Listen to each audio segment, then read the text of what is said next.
Okay, so we got past Christmas. We said that the word Advent means coming, the coming of the Lord. And we looked at his first coming. We looked at him before the world was created, what he was doing. We looked at the prophecies concerning him coming. We looked at the purpose of his coming. And now that Christmas is over, he's come and he's been here and he's been the incarnation and he's been on planet Earth and he's come and died on the cross and risen again. Well, I guess that's the end of Advent, right? No, there's the second Advent. He will be coming again. And so this week we're going to talk about his coming again. And let's start with this verse here. We're on Monday, the 26th. You might be somewhere else. That's all good too. John 1-3. This is what he says. Don't let your hearts be troubled. Believe in God. Believe also in me. In my Father's house, there are many mansions. Some people say it says rooms. I prefer mansions. I'll take the mansions. If it were not so, I would not have told you. So there is a place for us that he's preparing for us. He said, I go to prepare for you. And if I go to prepare a place for you, he's going to make some place for us. He said, I will come again. So he's come one time, he's ascended into heaven. He will come again and he will get us. And when he gets us, he says that he will take us to himself and you will be where I am also. So we'll be with him, we'll forever be with the Lord. This is kind of a little bit of a picture of what happens in the ancient Jewish weddings. They would say that they didn't know when the wedding was going to happen, but they probably had a relatively good idea.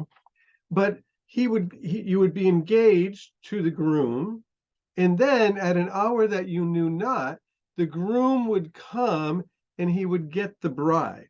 And so at an hour that we know not, the groom will come and get the bride, and he will bring the bride to the place that he has prepared for the bride. And so, you can see in that custom how it's, relatively simple to see how that works with marriage in an earthly situation, but he's engaged to us, so to speak. And the wedding feast of the Lamb is to come, according to the book of Revelation. So he will come and he will get us. Let's look at it again in a little bit of context here. Don't let your hearts be troubled. Why? Because there's a lot of trouble in the world. There's a lot of difficulty in the world. There's a lot of sickness. There's a lot of disease. There's a lot of poverty. There's a lot of breakups. There's a lot of family difficulties. There's a lot of vocational stress. There's all kinds of things. And here Jesus is getting ready to be crucified, and he's saying, don't let your hearts be troubled. So our hearts should not be troubled. Our hope is in Jesus Christ, the second advent, the coming again. He will come and get us. So you believe in God, believe also in me. A lot of people say they believe in God, but believing in Jesus. In my Father's house. Wow, we are going to dwell in the Father's house. Now, I like what we said here. We said it, so I guess I like it.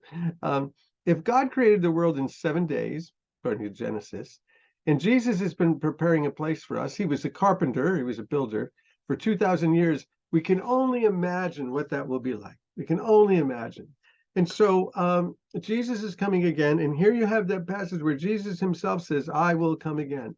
I will come again. He's there. Now, this is sort of interesting because he's saying this to his disciples at a time when he's still present on the earth and hasn't gone to the cross yet. They're not expecting him to go to the cross. So this idea that he'll be gone and come again to them was a little bit like, what is he talking about?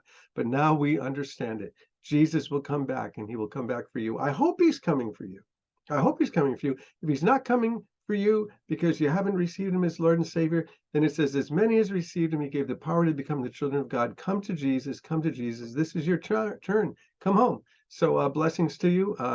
Merry Christmas and a Happy New Year now. And so he's come one time and he will come again. So you are loved, you are loved, you are loved. Bless you guys.